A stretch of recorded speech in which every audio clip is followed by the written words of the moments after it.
Despite the name The Lost Patty, the pub and restaurant's owner, Michal O'Leary, landed here on purpose, leaving California and his restaurant behind because of legislation to raise the minimum wage. California was going from $10 an hour for tipped employees up to $15 an hour. I left the state. I couldn't see a way to getting to that. So O'Leary made his way to Tennessee.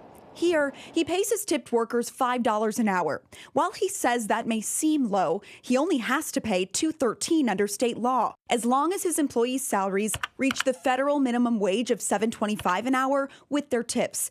It's called the tip credit. The tip credit is a very good way to say, look, we'll balance it. You get a less of a pay per hour, but your tips will supplement that. Some Democrats believe the tipped minimum wage in Tennessee is too low. $2.13. It amounts to slave labor. Memphis State Representative G.A. Hardaway has sponsored multiple bills over the years to raise the minimum wage to what he calls a livable wage. Being able to take care of yourself through your own labor, whether you're an entrepreneur or an employee, and being able to provide that food, shelter, and clothing for your child without government assistance. In 2017, Hardaway said that livable wage was $15 an hour, with employers paying tipped workers $6.15 an hour.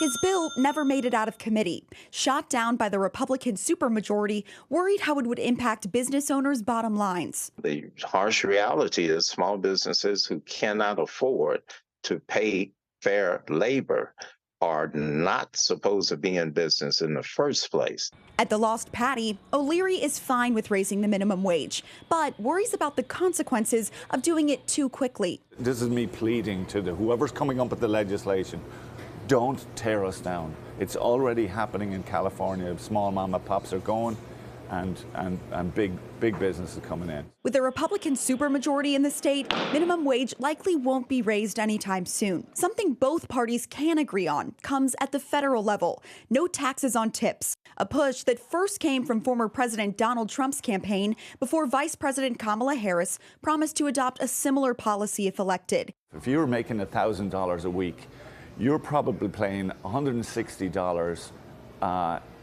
per pay period.